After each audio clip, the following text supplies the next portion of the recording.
Сибай концерт театр берекмәһенең башҡорт теле йылына арналған эстафетаға ҡушылам.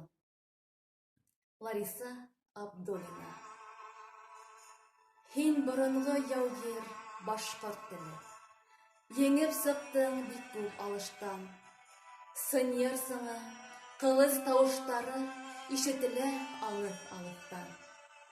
Салауатта һинең кеүек булған, һөргөнлө лә үткән ғүмере.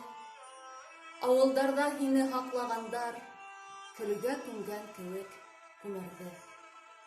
Йыраусылар һиңә ҡалҡан булған, ҡырҡҡанда ла телен сәсәндең. Һуңғы һүҙен әйтеп киткән улар түбән төшөрмәгән бәҫеңде.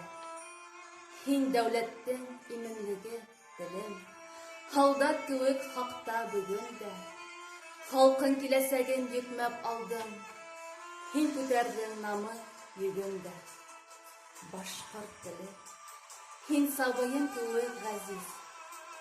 Ҡараштарың беҙгә төбәлгән. Әйтсе, ҡайһы әкиәттә сафлыҡ яһилдарҙың барын еңелгән? Әйтсе, телем, һин бит тере ауаз. Бармы һине һаҡлар заттарың? Хыянатҡа беләм, язаң ҡаты. Тоғроларҙың ҙурлы анттарын.